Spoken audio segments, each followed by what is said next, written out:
of us on the West Ham Network. Hope you are all safe and well. Hammers headlines in association with the KUMB.com boys in the office today, so apologies, production levels are not what I would prefer, but hey ho.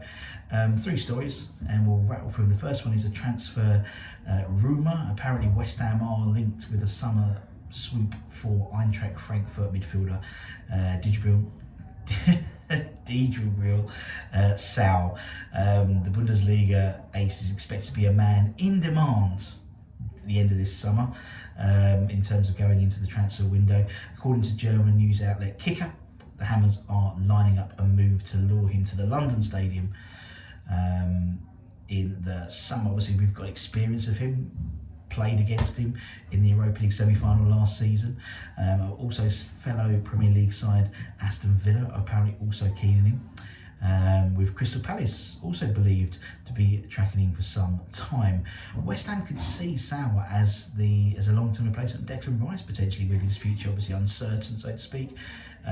They need to start thinking and succession plans in terms of potential alternatives going forward, and if their star man leaves, maybe Sow could come in and fill the void potentially. He's 25, he's been a key player for Eintracht Frankfurt this season, and since he's joined in 2019, to be perfectly honest, when he joined from Young Boys, he's helped them to a Europa League victory last season with us, beating us in the semis and Rangers, and he was at the World Cup as well with Switzerland, and his contract expires in the summer of 2024, so Eintracht could potentially see him cashing in with 12 months left of his contract in the summer. In other contract news, Angelo Ogbonna has reportedly made a big decision on his future with the Hammers. He earns around £68,000 according to Transfer Sport, and joined from Juventus in the summer of 2015 for around £8 million. Seems a long time ago. The 34-year-old has been a key member of the squad ever since. Obviously injuries curtailed maybe a little bit of his development, or quite a bit of his development, to be honest, and you know, Moisey clearly sees him as a core member in terms of his group of leaders at the club. However, he is out of contract, as we know, with West Ham in the summer. Obviously he was injured, had a massive injury, and we put together a sort of additional year contract on his existing deal, almost as a, I think originally it was almost like as a thank you, you know, because he was injured and sort of, you know, he could get back to playing. But he's been a revelation, I think, this season. He's sort of a renaissance of him, to be perfectly honest. And so, you know, I think, and according to a report from The Athletic, it claims that the 34-year-old wants to end his playing career with West Ham. Now, as his current deal runs out in a few months' time. So does that mean he's going to finish up in a couple of months' time?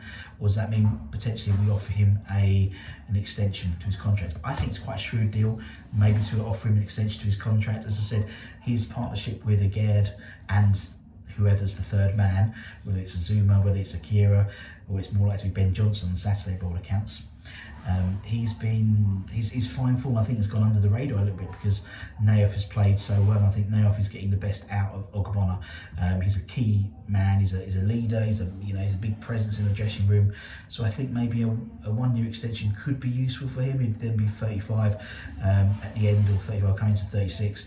And you'd imagine we would probably get a replacement for him in the summer, or he'd be one of the several centre-backs we have available at the club. We do always have a curse when it comes to centre-backs, so I think the more the better, to be honest. So potentially a 1-year extension, and maybe they move into the playing staff potentially. I think that could be, or the coaching staff rather. I think that could be a very shrewd move. And in terms of succession plans, in terms of moving forward, our succession plan potentially for David Moyes' long-term replacement has been left in tatters after last night's developments. Obviously he's, by all accounts, was maybe 1 game away from being sacked if he hadn't beaten Everton a couple of weeks ago. And we've seen an upturn in form since.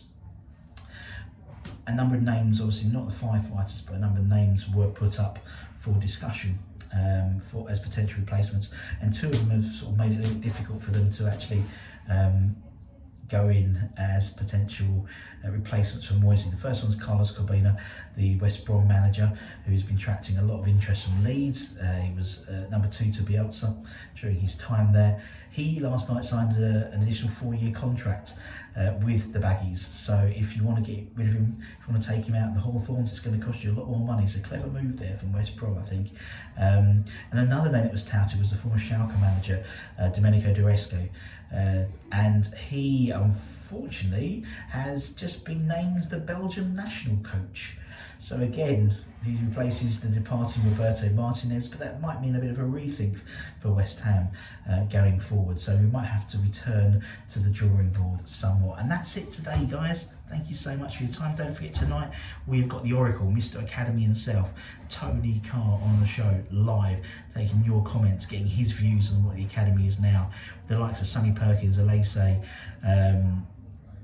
Ashby, all leaving recently. It'd be great to get his view on what his view of the Academy is now, and your opportunity to ask him any questions. He's a great guy, Tony. It's a really good fun show. So that'll be 9 o'clock tonight with Anton.